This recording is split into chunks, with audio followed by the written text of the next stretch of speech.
Rambo, grab a beer and pull up a deck chair. This is True Crime Island, another true crime podcast, bringing you true crime from around the world.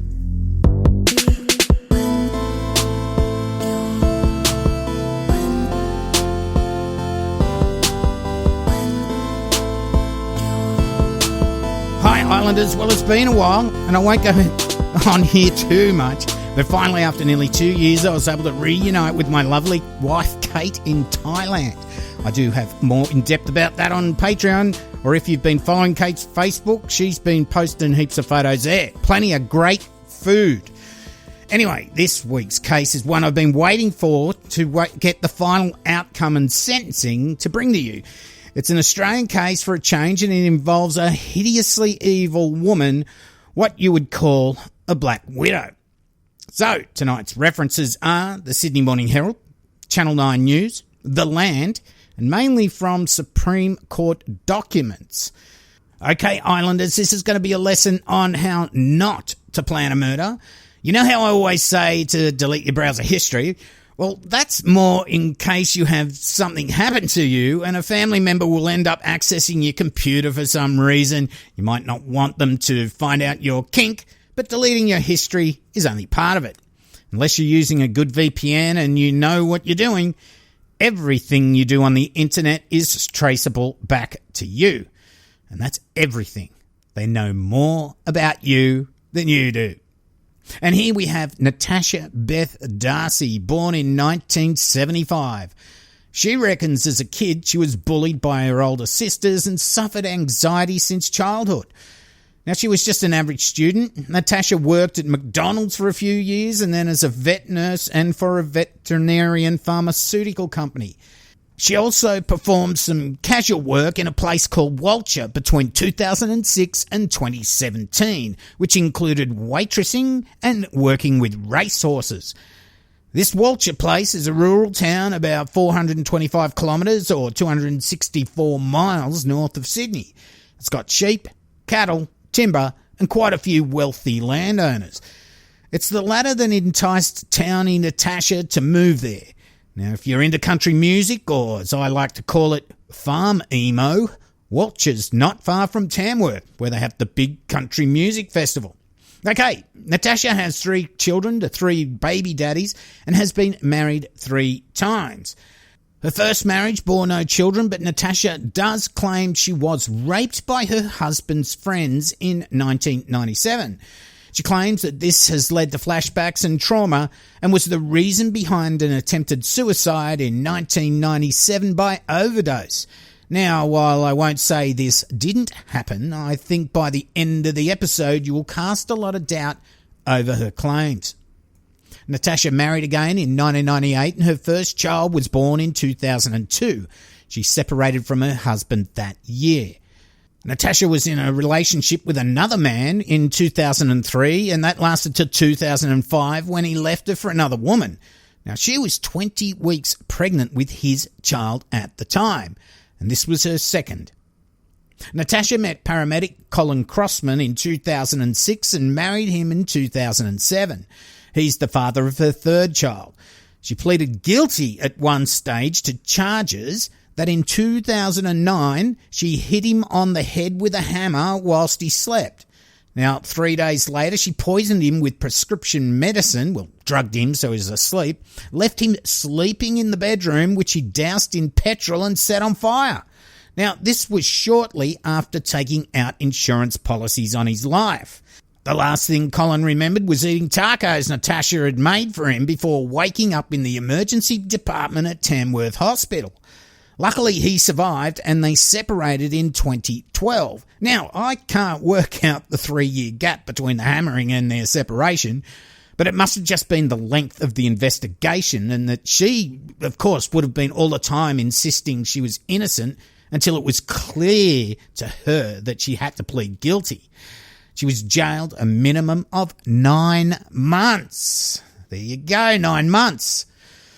Don't know, but that's pretty nasty and it will or could be a case on its own. But that's not the case I'm bringing to you today.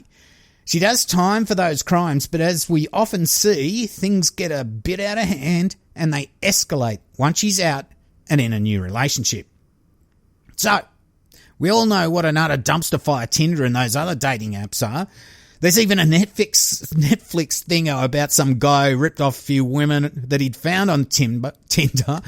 I haven't bothered to watch this as I've read many stories about men, women, whoever, bullshitting on Tinder and the like. So I don't need some dodgy Netflix show to tell me that you need to be very careful whom you meet online. I guess it doesn't matter if you just want to hook up, but if you're looking for love, then please, people, do your due diligence and check them out after a while. Maybe grab a good friend to slap you about to make sure what you're doing is the same thing. Really, I mean, get that friend who will tell you the truth to do a relationship welfare check on you. Love is blind, but not to those around you. Okay, so now we come to the victim in this case, Matthew John Dunbar, born in 1975. He was looking for love, and Natasha swiped right on Matthew in late 2014, and they started to chat. Now, I can't be sure if it was Tinder, but it was some sort of dating app. Matthew was lonely, and Natasha was a single mum with 3 kids, 3 baby daddies, and nothing to her name except debts. But other than being lonely, Matthew had money and assets. Not that Matthew wasn't attractive, quite the contrary. But his assets were very enticing to Natasha, especially his multi-million-dollar property, Pandora, worth in excess of $3.5 million. And this area isn't just full of dirt farmers. This is prime farming land with some of the fastest rising prices in Australia. Natasha planned to get close to him by purchasing a couple of lambs, which she could go to Matthew with and get to know him a little bit better. She told one of her ex-partners, Fred Nicholson, that these lambs will do a lot for me. Fred, the ex-partner, well, he would come to claim that he dodged a bullet not ending up with her, as his farm wasn't as big as Matthew's, so she moved on from him. But she still stole his credit cards, money, and also tried to blackmail him. Again, nice piece of work she is. Well, the 2 lambs worked. Matthew was head over heels with Natasha. He not only had someone that could fill up his empty heart and house, but she also came with 3 kids. Just what he wanted, an instant family. But as word got around town that Natasha and Matthew were becoming a thing, people were getting worried for Matthew. She'd already tried to murder one husband, as mentioned before, and it was thought she was just a gold digger, targeting Matthew for his money. So early on in the relationship, around March of 2015, Natasha had to do time for that credit card fraud, and she did that while she'd actually been on parole for the 2009 crimes, and as you know, that's a double whammy. It was about this time she started to work on Matthew to change his will so that in case of his death, she would be the sole beneficiary. On the 13th of May 2015, Matthew changed his will, which had the effect of leaving Pandora, the big property, entirely to Natasha in the event of his death. Now, Matthew's close friends warned him about Natasha, and he did not like that warning. He stopped having any contact with these friends. He loved Natasha and her kids. His life was now complete. Natasha gets out of prison, in which she was there for 17 months, and moves into Pandora around October of 2016. She brings with her just 3 kids and, of course, her debt. Matthew takes care of all the financial needs at this stage, and by the 2nd of August 2017, Matthew Dunbar would be dead, aged 42. He was found in bed, a plastic bag taped around his head connected to a helium cylinder. There was a clonidine bottle on the kitchen counter and an empty bottle of clonidine in the bin. Now, clonidine can cause an unsafe drop in blood pressure or heart rate when too much is taken. In overdose, it can also cause deep sedation and affect the ability to breathe normally. On the surface, it looked like a suicide. To the town folks and police, Matthew's death was suspicious and a full investigation commenced. So, as in all investigations, they wanted to work out what Matthew had done that day. Trace his movements, any contacts he had, plus interview family and friends. I would say pretty quickly they had Natasha as a prime suspect, and it would all come out in the internet browsing history. On the 1st of August at about 9:47 a.m, Natasha and Matthew attended Tamworth-based hospital together for a consultation with the orthopaedic department about Matthew's calf. He had a bit of problem with it. Now, whilst there, Natasha searched on her phone L-gas and helium higher Tamworth. She took 2 screenshots of a 3.5 cubic metre helium cylinder and sent them via MMS to Matthew's phone. At around 11:35am, Natasha attended Supergas at West Tamworth with Matthew. She parked outside and Matthew entered the store and paid for and collected the helium. He thinks there's a party going on, right? They together then attended the Gusto Cafe in Peel Street, Tamworth. Now, while Matthew was inside the cafe ordering, Natasha sat at a table outside and searched on her mobile phone the following: do-it-yourself exit bag instructions, and watch parts, if not all, of several videos on YouTube visually demonstrating the techniques required to successfully kill yourself using helium gas and an exit bag. Jesus. She continued to search the net about all these things even after Matthew had returned to the table and sat opposite her. She searched suicide bag regulator, suicide bag how to connect, suicide bag connect helium, and how to use helium. She did this on her phone while he was on his phone updating friends about his visit to the doctor. Now, Natasha and Matthew returned home to Pandora that afternoon. Natasha prepared a simple dinner for the family and she and Matthew shared a bottle of red wine. At a time between 7pm and 1am, Natasha prepared a drink for Matthew in one of those magic bullet machines. They ended up going to bed and Matthew was dead by morning. Okay, so a few close friends knew Matthew had recently had suicidal thoughts. Life with Natasha wasn't all roses. He was beginning to see he'd made a big mistake getting involved with her, and I think Natasha was getting desperate, thinking she might get ditched and be out on the street. We'll go back now to the months before Matthew's death. Around the 11th of April 2017, Matthew's friend Craig Hoy died by suicide. Now, this really upset Matthew, and I can see that it probably gave him some mild depression, but it surely was stressful for him. On the 13th of June, following an argument initiated by Natasha about money Matthew had recently given to an ex-girlfriend, Matthew threatened to kill himself and was voluntarily admitted to Banksia Mental Health Inpatient Unit at Tamworth Hospital. Now, he was discharged a couple of days later.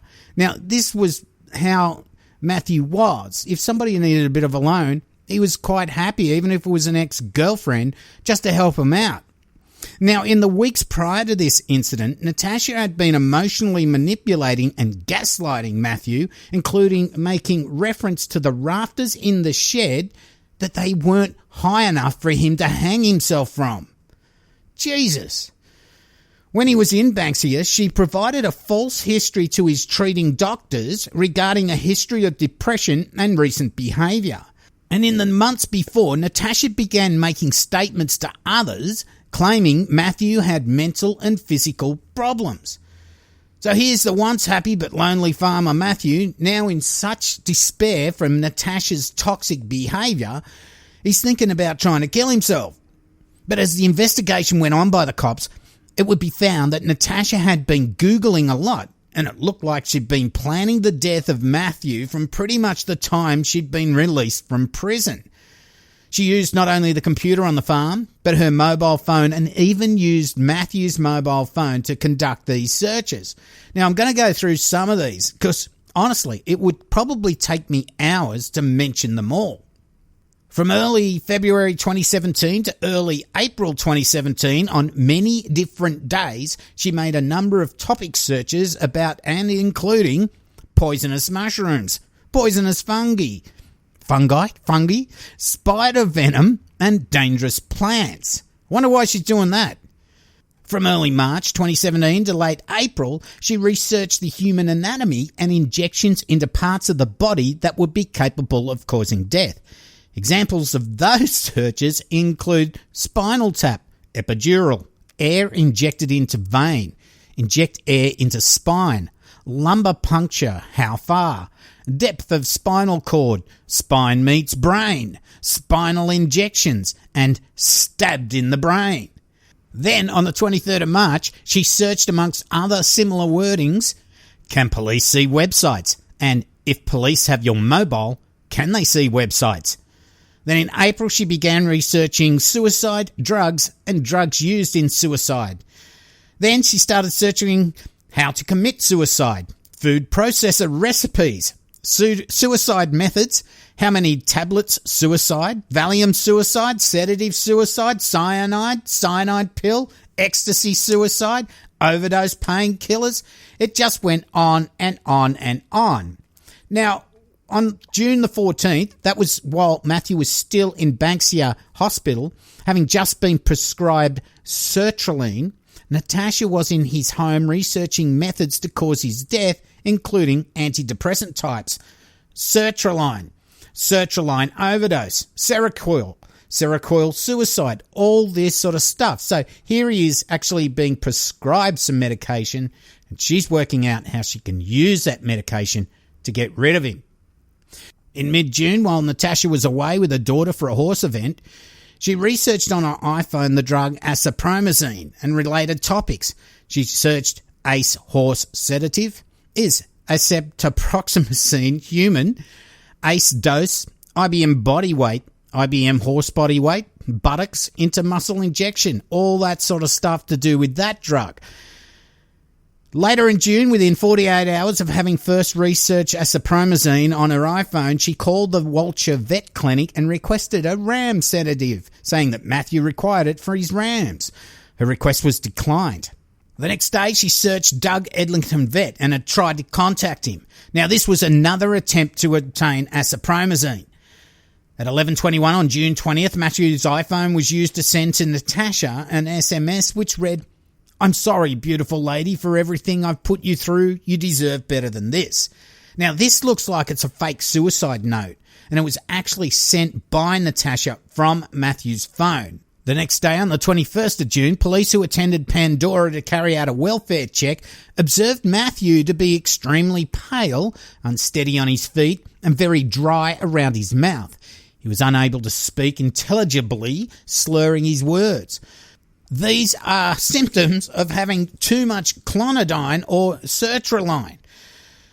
On June the 24th, Natasha sent a text message to Colin Crossman, that's her ex, that said, "I think that Matt took his whole month of antidepressants. That's why he's so sick. Will it do permanent damage? Don't tell anyone. I don't want to have him committed again." Now, Colin Crossman replied, "I don't know. Ring the doctor." And Natasha replied, "Okay, I'll call Banksia." But she actually didn't call anyone. The next day, she searched on her iPhone how to commit murder. The following day, Matthew called his doctor, Dr. Allen. He explained that he'd filled the script for sertraline from 20th of June, but he couldn't find his medication, and he asked for another script. It looks like the sertraline hadn't been lost, but had been taken by Natasha and administered to Matthew without his knowledge, with the intention of causing him to overdose. Now, that's why it looked so groggy during the welfare check. Over the next few days, Natasha stepped up her search for asapromazine. On the 26th of June 2017, she called North Hill Veterinary Clinic in Armidale and attempted to obtain asapromazine using false details. Again, her request was declined. The next day, she called Creeklands Vet Clinic in Armidale, and later that day searched ACP 10mg of 10mg, asapromazine human, and all this stuff to do with injected doses of asapromazine into humans and how much to overdose. The next day, 28th of June, she just keeps going. She attended Creeklands Vet Clinics and actually got a 100ml bottle of asapromazine and an 18-gauge 1-inch monojet needle. She paid for it in cash under a false name and address. Then we get to July. Natasha used Matthew's mobile phone to search, "Can you inject Valium?" Suicide poem, muscles for injection, and calf muscle. We'll skip a few days. We'll go to late July. Natasha searched on her phone the following: OxyContin murder, suspect pleads guilty, intubating, feeding tube, suicide, oxycodone suicide, Ritalin suicide overdose, can you die from taking Ritalin? All this stuff And she just searched more and more, dozens more terms, pretty much with oxycodone and stuff like that.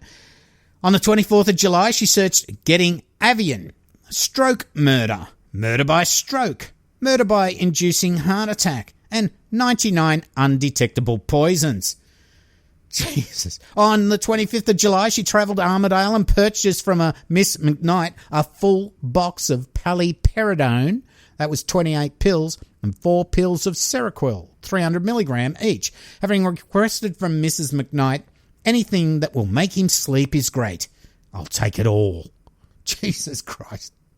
Whilst in Armidale, she purchased 4 23G needles and 2 10mm syringes from Creeklands Vet Clinic under the false name Natasha Daly. Now, that same day, she used her phone to search paliperidone suicide. Can you inject paliperidone? Can you inject paliperidone tablets? And it just goes on and on with all the Seroquel and everything. For the next few days, she's searching for different pills, how many to take to kill yourself, and she's pretty much committed for sure on what she's going to do. A few days later, on the 29th of July, she came across a website which instructed you on how to kill yourself, and it recommended helium asphyxiation as the best method. She then searched suicide helium, spotlight helium, gas bottle, and suicide pronon. Later that evening, Natasha searched delete or web history. How long Telstra web history. When suicide home crime scene. Suicide house crime scene suicide. After suicide, is house a crime scene? After a suicide, is there a crime scene? How long after suicide is a house a crime scene? Also barbecue gas, LPG, and suicide propane. So, it looks like after all of her Googling, she's decided that drugging and then using helium is the way she's going to kill Matthew, staging his death as a suicide. So over the following days, she continues to search specific information, terms and techniques to complete that plan successfully. On the 31st of July 2017 at Pandora between 1:15pm and 1:20pm, she used her phone to search suicide bag and helium hire Tamworth. She then used the Mac computer at the farmhouse to search helium gas Tamworth and helium uses. At 2:15pm, she used the landline at Pandora to call Supergas.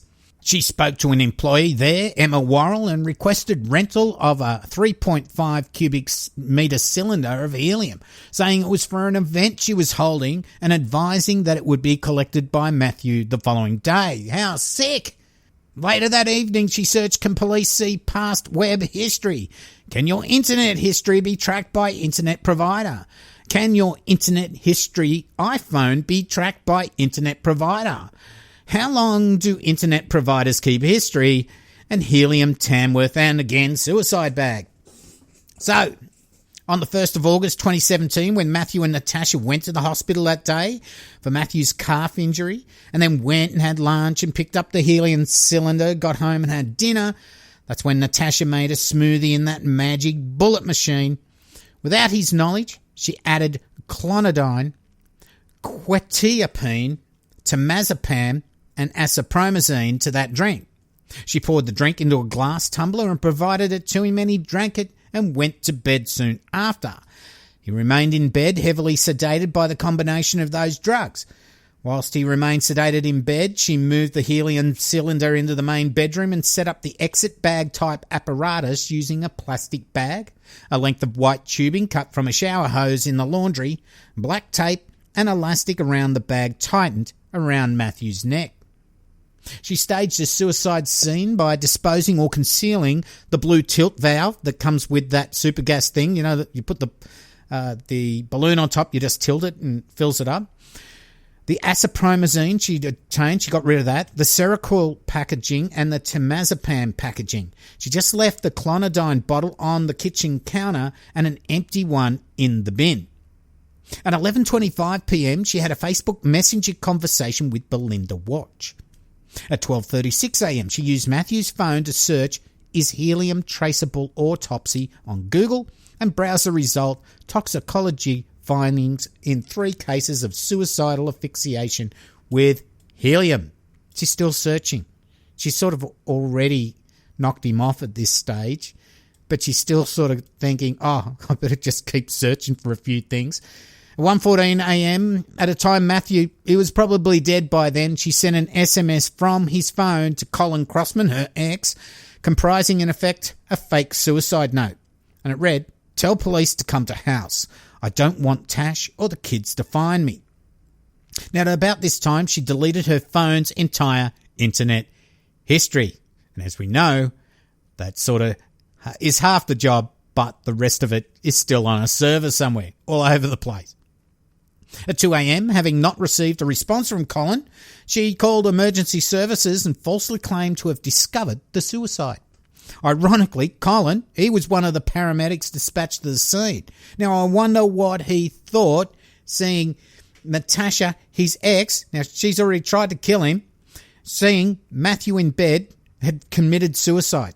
I mean, Jesus. Natasha maintained Matthew's death was a suicide during the entire police investigation.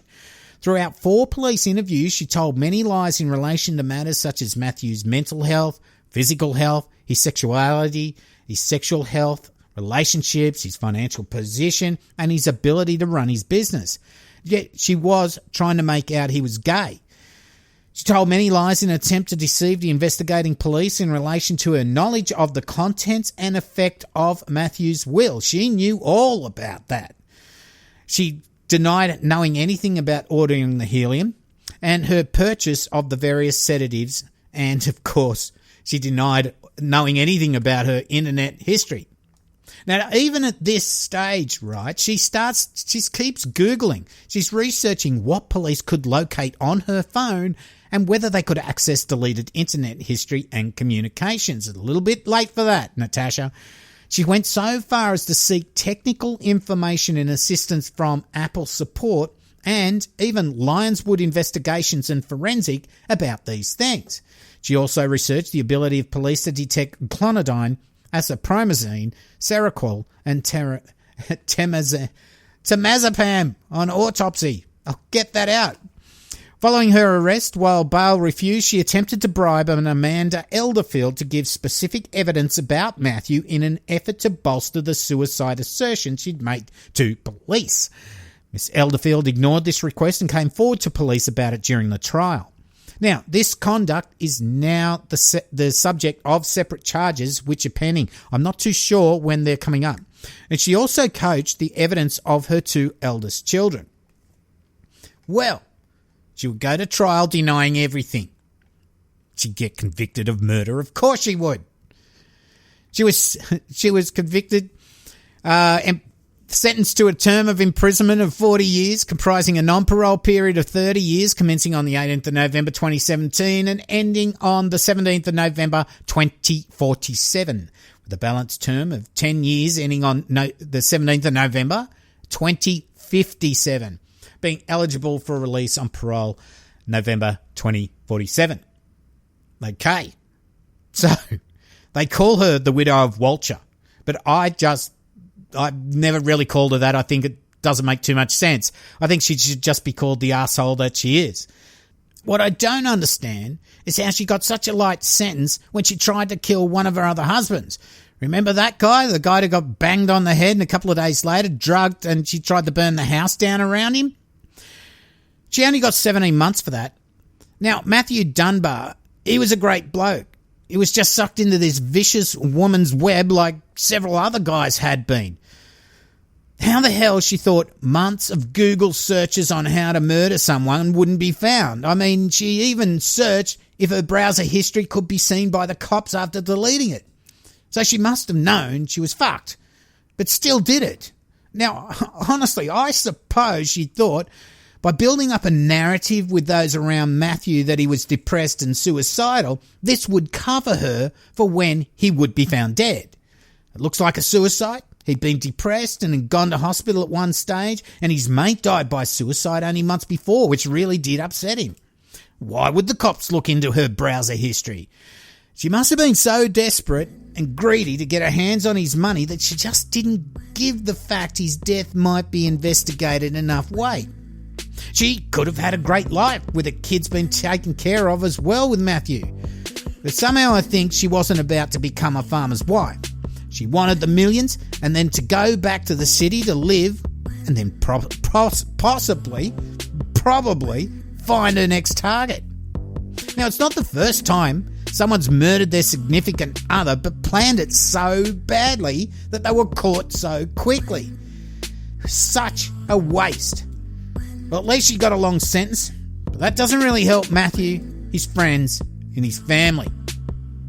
Well, Islanders, I don't know if people like me saying this, but I think what a bitch. Okay, so I'd like to thank my patrons past and present for keeping the Islands light on. Liz Nelson, Michelle Mandel, Ambera Talbot, Elizabeth Thorley, Chris Carey, he upped his pledge, Tim Gordon and James Harrington. Special thanks to all my Patreons, past and present. Thank you so much. You have been very patient for the next episode. If you'd like to throw $1 my way, please check out patreon.com/True Crime Island. Or if you just want to shout me a beer, you can donate to paypal.me/True Crime Island. Free beer is always nice after these dumpster diving cases, just like Gary Howard did and Loretta McKinney. Boom fuckalunga, guys. But can I just ask that you take the time to share the podcast with your friends or even in groups on Facebook, whatever. The Island is one of the few truly independent true crime podcasts out there and pretty much commercial free. Because of the straight up nature of how I bring the show to you, it doesn't always go well for algorithms and all that, so I do rely on your help in getting the word out there. Best of all, it's free of charge to help the Island out. I'm also listed on Audible. If you're on Audible, please leave a rate and review on there if you are on Audible there. Go to my website, truecrimeisland.com, where you can stream each episode if you don't want to use any iTunes or any pod player. I've got links to merch, social media and all that stuff there, and you can email me from there if you want to get in touch. Well, that's about it. I've been your host, Cambo. You've been listening to True Crime Island, and as I always say, don't forget to delete your browser history. Good night. Boom fuckalunga. Especially you, Natasha.